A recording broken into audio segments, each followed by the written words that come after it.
Other things that are going on in the parks this summer, I mean, many of you may notice it's ice cream social season and carnival season. We had the carnival at Wake Park School, which is in cooperation with the park board. We had the carnival at Wyndham Park last week, which is also the park board works there. The neighborhood organization and the site council at the school put on the carnival. Most of the money that's collected by Wyndham Parks Neighborhood Association goes to help our park, which we really appreciate. He also released a few extra dollars from our budget this year for some local maintenance. You'd be surprised how quickly you use that up. I mean, they said, you have an extra $50,000 in your budget. I think, oh, we can fix this and we can fix that. And we're fixing the hill at Wyndham Park that's slowly crumbling away by the staircase. And we're fixing the roof on the Wake Park pool facility. That's it. Money's gone. So, you know, we have a list. It's a lot longer. We'll try and get to everything as quickly as we can. Again, we will be having some summer programming in some of our parks. I hope that folks will check out our website, www.minneapolisparks.org. You can click through it. There's press releases on things. There's locations you can get a hold of all your different parks.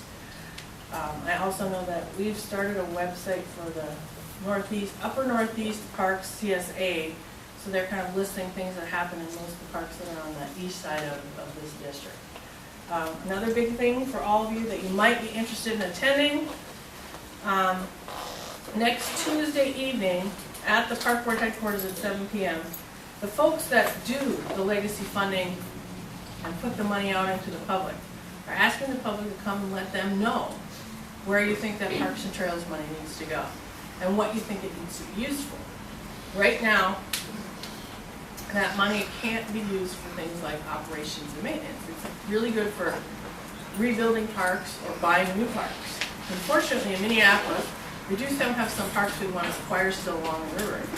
The vast majority of our parks are things like Blue Island, B.F. Nelson, Central Riverfront Park that, you know, were done in the 70s or earlier and are looking like they could use some sprucing up. Unfortunately, the way this system's set up, we have to let things fall apart and replace them rather than maintaining what we have. And we are hoping that people will go down and talk to them and say, you know, it'd be nice if we gave these folks the flexibility to say, we would like you to fix up a building rather than tearing it down and buying and putting a new one. I mean, it's a lot more green to reuse than to replace. So that's coming up next Tuesday. If anybody's interested, pick up the flyer. It's right over at the park board headquarters across the Broadway Bridge next to Broadway Pizza. You can't miss this over there. And now, any questions anybody has? I have a couple of questions. Can you kind of split out percentage-wise what the park board budget gets used for? Like what is salaries and what is maintenance and what is the police force? And as you can imagine, the way the park board is set up, there's a lot of maintenance that goes on. A lot of lawn mowing, setting up ice rinks, et cetera, et cetera. Probably 95% of our budget is wages and fringes. And that includes our police department. Our police department is probably, of that slice of pie, about 1/3 of that. That number don't hold me to it. I'd have to look at the pie chart one more time, but it does take up a lot of wages. And, mostly because when you have police officers, you also have to provide them with vehicles, some of the equipment, etc. So that's a piece of the pie there. One thing that folks need to know is the Minneapolis Park Police are sent out on calls through the 911 system. So if you call 911, and one of our park officers is the closest officer, they are asked to respond to whatever it is there. Though we tend to take as many of the park calls as we can. For us, park calls are a high priority, but again, if it's, you know, somebody's doing something, you know, on the grass in the park versus somebody's holding up a gas station over here, they're going to get triaged over that way, because that's how the 911 system works. As far as our overall budget is about $85 million, but $55 million is like general fund expenditures. The rest is what comes in our enterprise division. Our enterprise division runs things like the golf courses, where that is supposed to be self-sustained. So golf courses, the pool. Well, no, they're not in enterprise. The, like the Nichols Island Pavilion is in there.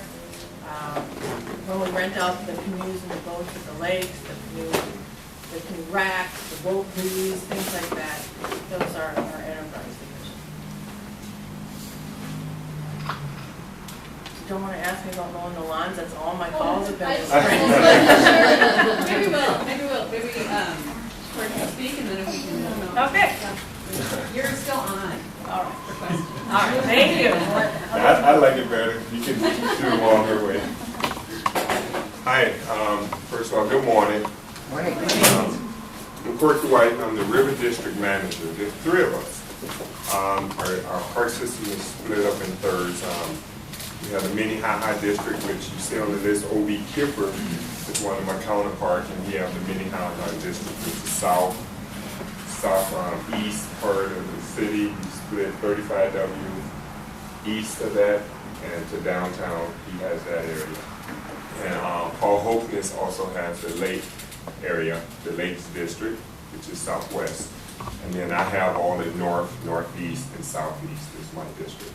So, and what I'm going to talk about a little bit, you guys probably heard that we did some remodeling. We kind of restructured a little bit, and we called our, address our community, our budget concerns, and our programming, how we go about programming. And we took the attitude, you know, quantity is not always the best. So we want a quality program instead of quantity. And we looked at it. We had this Rec Plus program over here, we had this program here, and it's only offering 2 kids, but we have this many staff, and we're only serving 3, 4 kids. And we was really losing money in the program, but we had a waiting list over here, a program here that had about 15 kids, and we needed 20 to go.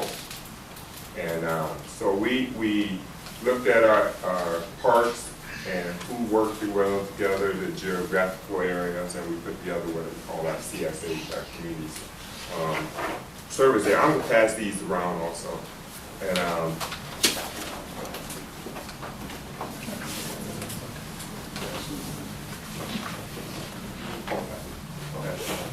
so